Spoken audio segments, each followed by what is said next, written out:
Good evening everyone. आज Thursday है और we are middle of the week, 2 days to go for weekend. तो हमारा माइंड पूरा एक्टिव है।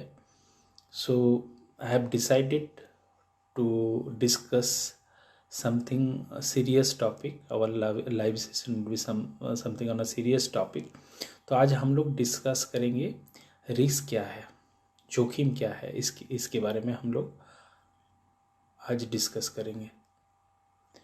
तो पहले ये रिस्क क्या है हम लोग समझ लेते हैं, जोखिम क्या है।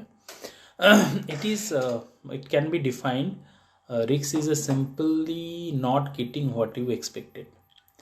तो अगर मैं थोड़ी सी सिंपल बातों में बताऊं तो मान लीजिए कि आपको ऑफिस 11 बजे पहुंचना है एंड ये आपका टाइमिंग है ऑफिस का, लेकिन आप 11:15 में पहुंच रहे हैं।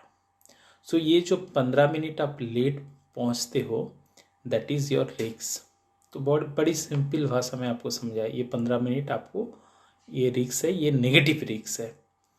और तो फिर अगर फाइनेंस के बारे में बताऊं कि रिस्क एपेटाइट क्या है, मतलब रिस्क टेकिंग कैपेबिलिटीज़ क्या है। मतलब ये इसको अगर मैं यही एग्जांपल ले लेता हूँ कि ये 15 मिनट हम जो लेट में पहुँचे और मैं अगर मेरा बॉस को मैनेज कर लेता हूँ 15 मिनट, तो ये मेरा रिस्क टेकिंग कैपेसिटी है या रिस्क एपेटाइट हम लोग इसको कहते हैं। तो आप कभी भी अगर इन्वेस्ट करते हैं तो आप देखेंगे कोई भी फाइनेंशियल इंस्ट्रूमेंट में इन्वेस्ट करते हैं तो हम लोग देखते हैं कि ये लिखा हुआ रहता है, your investment is subject to market risk, read the documents carefully before investing. ये हम लोग देखते हैं कि लिखा हुआ रहता है। तो ये जैसे कि मैंने बोला हूँ रिस्क एपेटाइट, अगर मैं फिनेंशियल भाषा में कहूँगा कि रिस्क एपेटाइट क्या होता है, it is your willingness to take loss और लेस रिटर्न।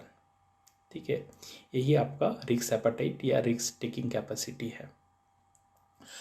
तो अगर फाइनेंस के बारे में बात करूं कि ये रिस्क एपेटाइट जानना जरूरी की है और कैसे इसको हम लोग डिफाइन कर सकते हैं कि रिस्क एपेटाइट या मेरा रिस्क टेकिंग कैपेबिलिटीज़ क्या है। तो कुछ सर्टन प्रोसेस है जिसके थ्रू ये हम लोग मालूम कर सकते हैं कि रिस्क एपेटाइट अपना कितना है। इट डिपेंड्स ऑन मेरा एज कितना है, how many years do you intend to work, मतलब कितना साल आप काम करना चाहते हो, योर एनुअल इनकम क्या है, योर सेविंग क्या है, और आप कितने साल तक इन्वेस्ट करना चाहते हैं। फिनेंस में आपका नॉलेज क्या है। आप अगर इन्वेस्ट करते हो तो एक्सपर्ट का सलाह लेके करते हो या नहीं करते हो।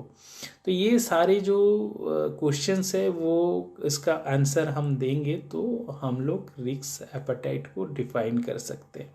तो we are planning to have a question here to define risk appetite, जो अपने जो सब्सक्राइबर है तो will be giving to them free of cost, अगर आप अपना फॉलो कर रहे हैं हमारा डिजिटल प्लेटफॉर्म।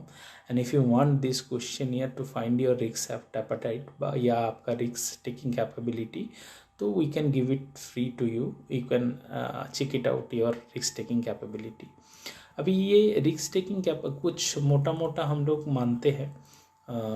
एक तो जो पिछले दिन मैंने डिस्कस किया था, इट इज़ वेरी इम्पोर्टेंट कि आप जो अपना फर्स्ट स्टेप है वो लेना है इन्वेस्टमेंट फाइनेंशियल फ्रीडम के लिए, is to protect your earning. वो पहले आप प्रोटेक्ट करो। सेकंड है कि आप रिस्क जान लो, know your risk appetite and risk taking capabilities before investing. Now third is कि diversify your investment in different asset classes, मतलब एक ही एसेट क्लासेस में आप पूरा पैसा मत लगाइए, ये डिफरेंट एसेट क्लासेस में you distribute this your investment. It is very important कि आपका जो इन्वेस्टमेंट है सारे एसेट क्लासेस में हो। इसलिए क्या होता है, मान लीजिए कभी भी कोई एसेट परफॉर्म नहीं करता है, मान लीजिए गोल्ड काफ़ी टाइम से परफॉर्म नहीं किया था तो दूसरा एसेट परफॉर्म किया था, तो आपका रिटर्न कंसिस्टेंट रहता है। और अगर स्टॉक मार्केट नहीं परफॉर्म करता है, गोल्ड परफॉर्म करता है, गोल्ड का दाम बढ़ता है, तो आपका जो इन्वेस्टमेंट है जो रिटर्न है वो एवरेज आउट होके आपको अच्छी रिटर्न देता है। तो डाइवर्सिफाई करना बहुत जरूरी है एसेट क्लासेस को। और हम लोग जो मानते हैं एक थंब रूल मानते हैं इन्वेस्टमेंट के लिए कि रिस्क के लिए कि 100 minus your age is your equity investment. मतलब मान लीजिए आपका इफ़ आई एम यंग तो मैं ज़्यादा रिस्क ले सकता हूँ। 100 minus 25 75% of my investment should go to the रिक्सी एसेट, मतलब इक्विटी में। और अगर मेरा उम्र 60 साल हो गया है तो 100 minus 60 40% will be my investment in equity, rest in debt products, मतलब फिक्स इनकम प्रोडक्ट्स में जाना चाहिए। तो equity is always a long term investment. अगर इक्विटी में अगर लॉन्ग टर्म में इन्वेस्ट करते हैं तो will be getting a very good return beyond expectations. तो what I have said कि we are planning, we have done a questionnaire and will be circulating to you all। अगर आपको चाहिए ये क्वेश्चनियर तो हम लोग वो क्वेश्चनियर आपको प्रोवाइड करेंगे सो दैट आप अपने रिस्क एपेटाइट को खुद जानो कि आपका रिस्क एपेटाइट क्या है, रिस्क टेकिंग कैपेबिलिटी क्या है, अकॉर्डिंगली यू कैन इन्वेस्ट। ठीक है, that's all for today. Keep watching and follow all our digital platform. Thank you.